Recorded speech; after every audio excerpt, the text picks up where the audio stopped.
ये कह रही है कि पाकिस्तान के थ्रू एक प्लान भेजा गया। A plan was sent through Pakistan, यानी पाकिस्तान इसका it was the messenger that carried the news. अब इसमें ट्रोजन हॉर्स का भी मैं आपको एग्जांपल दे सकता हूं। मैं कई बार कह चुका हूं ईरान के साथ गद्दारी पाकिस्तान करेगा। मैं फिर से रिपीट कर रहा हूं दोस्तों, आने वाले दिनों में आप देख लीजिएगा, गद्दारी पाकिस्तान ने करनी है। ये पाकिस्तान करेगा गद्दारी। अब आप देखिए इसका किस तरीके से ये पूरा का पूरा जो मामला है ना, ये क्लियर हो रहा है। चलिए मैं आपको आगे भी समझाता हूं। अब दोस्तों टाइम्स ऑफ इजराइल से रिपोर्ट है और ये कहता है 14 of the 15 demands and benefits that the US has conveyed to Iran as follows, citing a western source. अब ये टाइम्स ऑफ इजराइल कह रहा है दोस्तों, this is the media agency that has made these claims कि भाई जो 15 point की जो बातें थी उनमें से 14 तो ये हैं, 15 में से 14 दिए हैं। Iran must dismantle its existing nuclear capabilities. पहली बात, Iran must commit never to pursue nuclear weapons. There will be no uranium enrichment on Iranian territory. Iran must hand its stockpile of some 450 kilograms of uranium enriched to 60% to the International Atomic Energy Agency in the near future in a timetable to be agreed. The Natanz, Isfahan and Fordo nuclear facilities must be dismantled. The IAEA, the UN's nuclear watchdog, must be granted full access, transparency and oversight inside Tehran. Iran must abandon its regional proxy paradigm. Iran must cease the funding, direction and arming of its regional proxies. The Strait of Hormuz must remain open and function as a free maritime corridor. Iran's missile program must be limited in both range and quantity, with specific thresholds to be determined at a later stage. Any future use of missiles would be restricted to self-defense. In return, Iran would benefit as follows. Iran would receive a full lifting of sanctions imposed by the international community. The US would assist Iran in advancing its civilian nuclear program, including electricity generation at the Bushehr nuclear plant. The so-called snapback mechanism, which allows for the automatic reimposition of sanctions if Iran fails to comply, would be removed. तो ये 14 point है दोस्तों, इन लोगों ने दे दिए। अब मैं आपको बताता हूं, ये जो आप 1 से लेकर 14 पॉइंट देखेंगे, ये ईरान के हाथ और पैर काटने वाले पॉइंट्स हैं। ये सारे के सारे। आपके पास न्यूक्लियर वेपन्स नहीं हो सकते, ठीक है, आप हमास, हिजबुल्लाह सबको आप किनारे लगा दीजिए, राइट। आपके जो फोर्डो हैं या और बड़े बड़े जो न्यूक्लियर प्लांट्स हैं आपके, आप उसको डिसमेंटल कर देंगे, यानी उसको खत्म कर देंगे। आपकी जो न्यूक्लियर मिसाइल्स हैं वो हो ही नहीं सकती, न्यूक्लियर वेपन हो ही नहीं सकते। और जो आपकी नॉर्मल मिसाइल्स हैं उसकी भी एक क्वांटिटी फिक्स होगी और उसका भी एक रेंज फिक्स होगा। आप उसको वैसे यूज नहीं कर सकते। अगर आपके ऊपर पहले मिसाइल गिरी तब आप उसको यूज कर सकते हैं, वरना you can not use it. तो ये सारी की सारी जो चीजें हैं ये अमेरिका ने, अच्छा ले जाने वाला कौन है? पाकिस्तान, ठीक है। यानी कि क्या, अगर देखिए मैं आप एक बात पूछना चाहता हूं, अगर ईरान अग्री करता है इन सब चीजों पर, अगर ईरान अग्री कर जाता है कि हाँ ठीक है चलो मरता क्या ना करता, ईरान अग्री कर जाता है, तो इसमें से कितने प्रतिशत, कितने परसेंट, कितने फीसद गुनाहगार पाकिस्तान होगा? क्योंकि पाकिस्तान कहता कुछ है करता कुछ है। पाकिस्तान ने क्या बोला है? हम ईरान के साथ खड़े हुए हैं। इन्होंने पेजेश्कियां को कॉल किया, शहबाज शरीफ ने, हम आपके साथ खड़े हैं। ये खड़े हो तुम इनके साथ, इनके हाथ पैर सर सब काट के ये खड़े हो। भाई आज की तारीख में सारे के सारे पाकिस्तानी क्या कहते हैं, जो हमास वाले हैं, फ्रीडम फाइटर है, वो आजादी की लड़ाई लड़ रहा है। पाकिस्तान जो पॉइंट दे रहा है, यानी कि पाकिस्तान भी अग्री कर रहा है उन पॉइंट्स को, क्योंकि पाकिस्तान वो मैसेज ले जा रहा है। भाई इंटरनेशनल में तो यही होता है, कम्युनिटी में, डिप्लोमेसी में। तो दोस्तों अगर पाकिस्तान ये पॉइंट्स ले जा रहा है, इसका मतलब पाकिस्तान अग्री करता है ना इन पॉइंट्स पे, तभी तो ले जा रहा है पाकिस्तान। ये देखिए ना सब। Iran must abandon its regional proxy paradigm. Iran must cease the funding, direction and arming of its regional proxy. कौन से हैं भाई? यही तो है, हमास, हिजबुल्लाह, हुथी, और कौन है इनके, कौन से प्रॉक्सीज हैं? ऐसी दर्जन भर हैं ये टेरर आउटफिट्स, पूरे मिडिल ईस्ट में पल रखी हैं। इसका मतलब पाकिस्तान ये कहता है कि हमास से हथियार छीनो। यही कह रहा है पाकिस्तान, हमास से हथियार छीनो, हिजबुल्लाह से हथियार छीनो, हुथियों से हथियार छीनो, ईरानियों से हथियार छीनो। हथियार कौन से हैं? जो ईरानी सीख कर रहे हैं, न्यूक्लियर वेपन्स छीनो। इसका मतलब पाकिस्तान अग्री करता है कि ईरान के पास न्यूक्लियर वेपन्स नहीं होने चाहिए। पाकिस्तान अग्री करता है कि इनके पास लॉन्ग रेंज बैलिस्टिक मिसाइल्स नहीं, ballistic missiles are normally long range, इनके पास बैलिस्टिक मिसाइल्स नहीं होने चाहिए। पाकिस्तान अग्री करता है कि ईरान उतनी मिसाइल्स ना बना पाए जितनी ईरान चाहता है। पाकिस्तान यह कहता है कि जो भी इसकी न्यूक्लियर फैसिलिटीज हैं सबके सब डिसमेंटल हो जाएं, खत्म हो जाएं, बर्बाद हो जाएं वहां पे, यह कह रहा है। देखिए सब, the Strait of Hormuz must remain open and function as a free maritime corridor. यानी कि पाकिस्तान ही कह रहा है कि जो हॉर्मुज रोका है ईरान ने वो गलत है, गैर कानूनी है, आगे से ना करे ईरान ऐसा। तो this is what Pakistan is saying and Pakistan is carrying this news. Reuters की खबर है दोस्तों, Trump sites progress with Iran, US proposes plan to end war. President Donald Trump said on Tuesday the US was making progress in its efforts to negotiate and end war with Iran, including winning an important concession from Tehran, while a source confirmed that Washington had sent 15-point settlement. अब ये जो 15-point settlement है, उनमें से हमने 14 point आपको दोस्तों समझा दिए हैं, और ये टेम्पररी इम्यूनिटी ग्रांट करी है ईरानियन ऑफिशियल्स को during the talks. The United States and Israel have granted temporary immunity to Iran's foreign minister Abbas Araghchi and parliament speaker Mohammad Bagher Ghalibaf during ongoing negotiations. अब ये जो parliament के speaker हैं, इसी को head बनाने के चक्कर में है डोनाल्ड ट्रंप। हमने यही डिस्कशन करा था ना आपसे कल, ये इसी चक्कर में है कि इसको बना दो। तो इनको अब ये बोला है कि ठीक है, जहां आप देखेंगे मिसाइल नहीं मारेंगे, गोली नहीं चलाएंगे आपकी ओर। हमने आपको टेम्पररी रिलीफ दे दिया, टेम्पररी इम्यूनिटी दे दी आपको, कि ताकि आप इन पॉइंट्स के ऊपर डिस्कशन करें। The immunity is set to be valid for at least 5 days while talks with Tehran continues, though there has been no official confirmation from US, Israeli और Iranian authorities. अभी इसका औपचारिक रूप से किसी ने हाँ नहीं बोला, लेकिन ये जो यूएस का ऑफर है that is on the table. White House reacts to reports of Iran-US meet in Pakistan. Speculation shouldn't.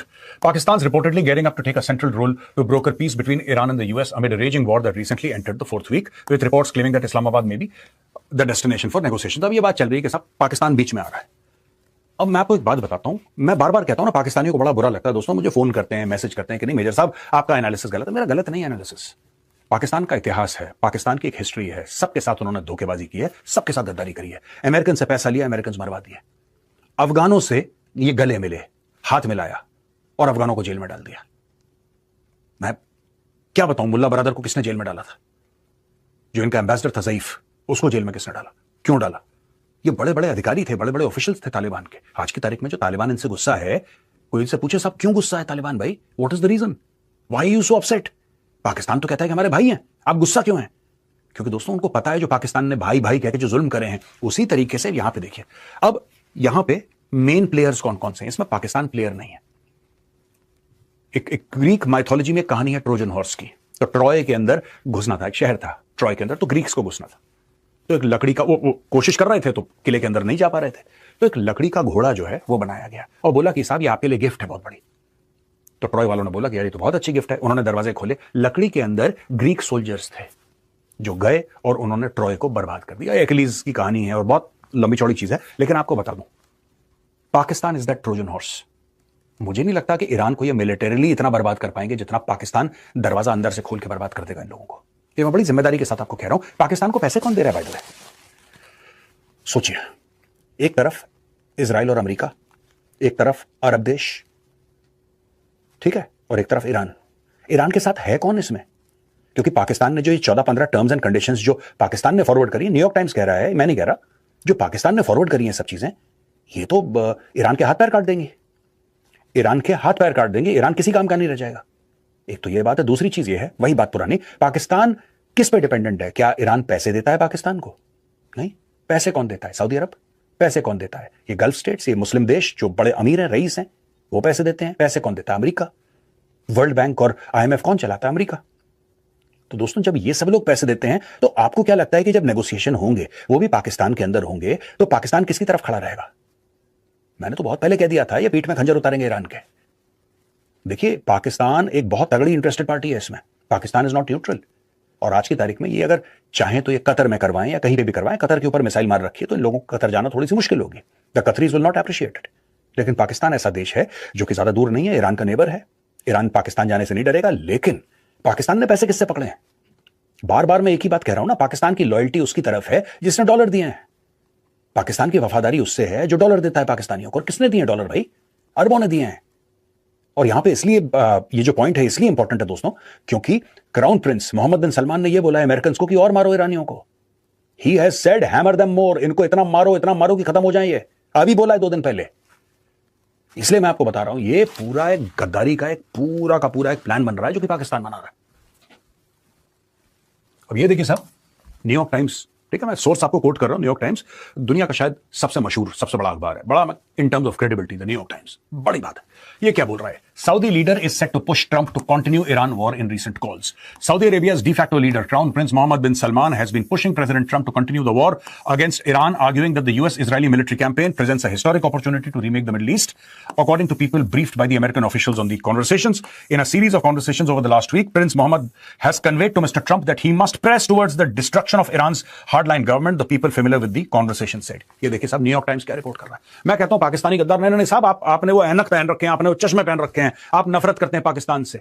ओ भाई, बात नफरत की नहीं है, बात है न्यूयॉर्क टाइम्स क्या कह रहा है। न्यूयॉर्क टाइम्स ये कह रहा है कि ये this is prince Mohammed bin Salman. Prince Mohammed bin Salman ने डोनाल्ड ट्रंप को फोन करे हैं, कह रहे हैं साहब अभी लड़ाई रोकने शोकने की बात मत करिए, आप इनका तख्ता पलट करिए। ये देखिए साहब, destruction of Iran hardline government, कह रहा है ये जो बैठे हैं इक्तदार में ईरान के अंदर, इनकी बर्बादी आपका एम होना चाहिए। ये न्यूयॉर्क टाइम्स रिपोर्ट कर रहा है। हम ये कह रहे हैं कि सऊदी अरब ने पाकिस्तान को पैसे दिए। सऊदी अरब की डिफेंस डील किसके साथ है? पाकिस्तान के साथ। सऊदी अरब की डिफेंस डील किसके साथ है दोस्तों? पाकिस्तान के साथ है, जाहिर सी बात है।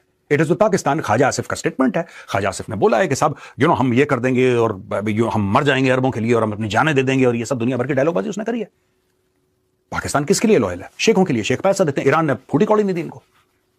ईरान ने आज तक फूटी कौड़ी दी हो पाकिस्तान को तो बताओ, कभी कुछ तेल तूल दे दिया उनको फ्री में? इसके अलावा they've given nothing. Hard cash comes from the Arabs, hard cash comes from America, it comes from president Trump, it comes from the previous president. So who are the people paying Pakistan? में यही बार बार कहने की कोशिश कर रहा हूं।